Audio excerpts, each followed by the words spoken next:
Hey guys, we're back for part 5 of this experience, journey, sexual education, Q&A. I think I just want to start off with hymen.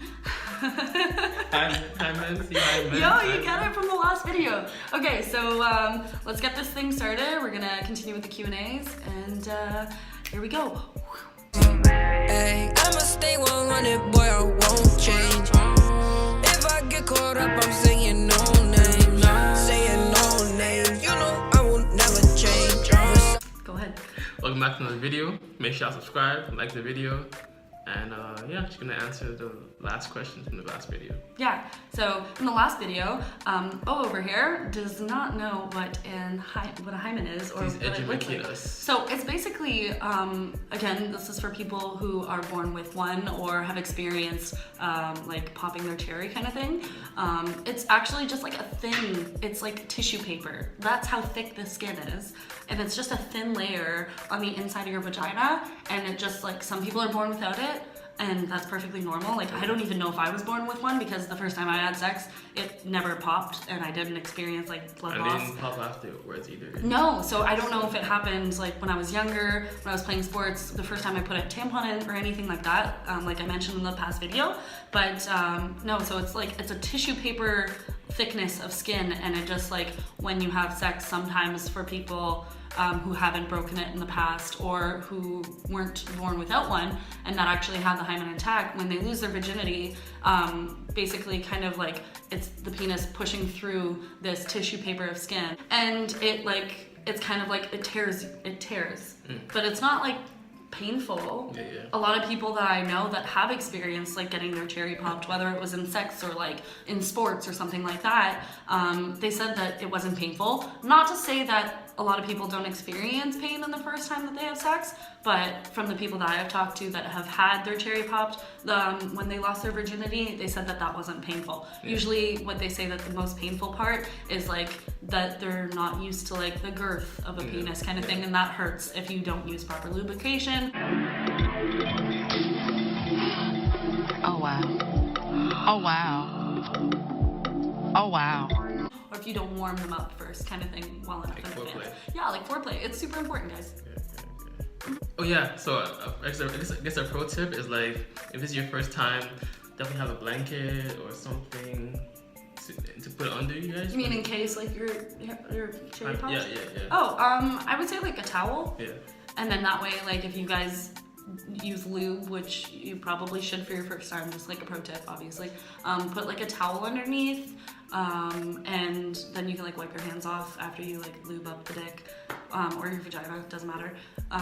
But yeah, definitely, like if you are afraid that you're gonna pop a cherry or whatever, then it's gonna happen in the first time that you do it anyways, so it's always like good to be prepared, I guess, you know? Makes cleanup a lot easier.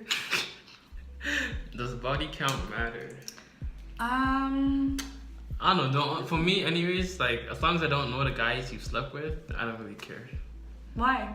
I don't know. It feels weird if I see a guy I know or a homie that is one of my guys. Like it's like a friend, not just like a brother. Like a brother or a friend. But then you become Eskimo brothers. No, you're not about that life. You're so body count only not for me. For the most part, I mean, like, your number doesn't really matter to me as long as I don't know the guys you slept with. I guess that's it pretty much. Really? Yeah. Because like in my experience, guys like to know who you've dated in the past. There's no way you're gonna know, bro. Unless you know the guys, you're not gonna. There's no way you're gonna. Okay, so I have a question for you. Ooh, tables have turned. If you do find out that this girl has slept with one of your like friends or whatever, what do? Do you just like, let's say you're right in the moment, like you're hanging out beforehand, you know you're gonna smash later on kind of thing. Does it change your idea, or like does it change your mind? Are you not gonna have sex with her? Probably not gonna wife her, but I might just smash. Yeah, okay. That's about it. So like, does body count matter if you're gonna smash anyways, and you're gonna become Eskimo brothers anyways? I guess when people are asking, they're asking in the sense of it. Would you want to be in a relationship with them? With somebody that's fucked one of your buddies beforehand? Yeah. Then no, but then no. Yeah. I think that would be like personally crossing a boundary, unless it was like, oh, they dated when they were in like 7th grade and you guys are in university now and you guys have known each other for all that long, that whole time kind of thing, and you know, now they're actually like a decent human being kind of thing. And I still think that it would be worth mentioning it to your friend if you guys are still close. If you guys aren't friends anymore because it's been like 9 years or so, then like I don't think it's as important to talk to your friend about it. But I definitely think that before you get into like a new relationship with somebody, you should really see if it's gonna risk like ruining a friendship with somebody that's been your friend for your whole life kind of thing. Like if you date the guy that your best friend dated for 9 years, then I don't know how your friends are going to react to that, but I definitely think it's worth having a conversation over. So does the number matter to you? Or? The number, okay, yeah, we're going to get back onto the topic then. I think that the number of people that a person sleeps with is not important. But I also secretly have like that idea in the back of my mind that for me, less is better, like for my own hygiene. Not hygiene, no, not at all. No, go get checked. Duh. If you're worried about your hygiene, go get checked. Doctors, STDs, STIs, all that good stuff. But no, body count doesn't matter.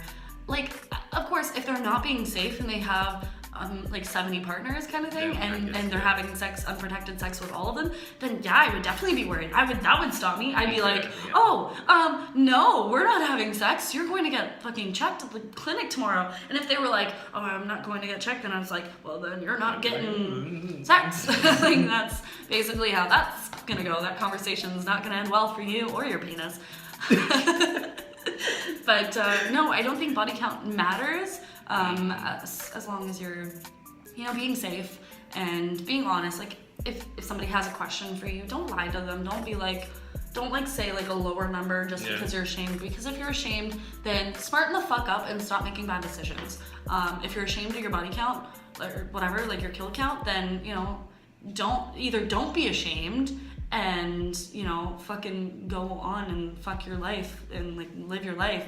But if you are ashamed, then like, you know, recalculate, rethink your life, draw back, maybe stay celibate for a while and like work on yourself a little bit. But no, I don't think body count should be like a problem. Just be safe. That's all, you know, protection.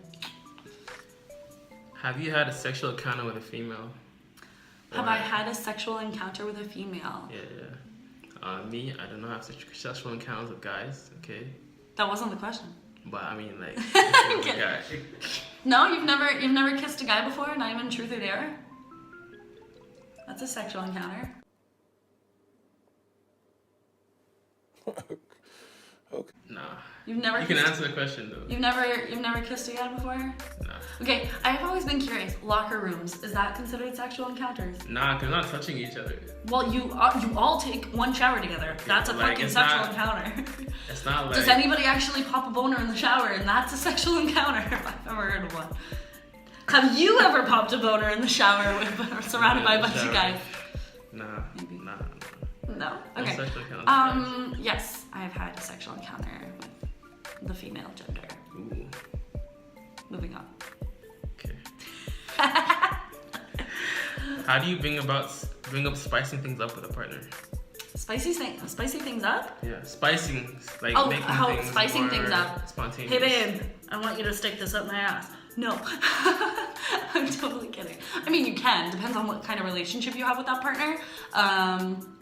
You can suggest it while in the middle of having sex. Just be like, you know what I want to do? I want to try this. And, you know, hopefully your partner is super open and like comfortable enough to try something new, whether it's a new position or, you know, if you're not right in the moment and you're thinking about spicing things up, then you can suggest casual conversation. Conversation, or you can be like, I want to try and incorporate a sex toy into our sex. But yeah, no, I think that your partner should be pretty okay. And if they're not open to it, then obviously don't pressure them to be into it. I know a lot of guys do that, but I'm not saying that girls don't do that too, because like a lot of girls want to incorporate sex, and a lot of girls don't have the experience of orgasming penetrationally, which is a thing, guys. Yeah, so a lot of girls want to incorporate sex toys like vibrators, or like at the minimum vibrators kind of thing, into their bedroom with their partner. And if guys are uncomfortable with that, you first of all don't pressure them, but second of all, the guy should kind of like take a look at themselves and say like, why am I so uncomfortable with it? And if it's a pride thing, fuck yourself, because you should not be fucking a woman if you're too proud to, you know, allow her to enjoy herself, even if she is enjoying herself with sex with you. But if she wants to enjoy it even more, because again, multiple orgasms for females is a thing, guys. Your job is not one and done. It can happen more than once. You know, strive to be better, or, you know, let her incorporate like a vibrator kind of thing. I know a lot of people that have never orgasmed penetrationally. I know a lot of people that have never even orgasmed orally, which is like strictly for the purpose for a woman to orgasm while getting eaten out.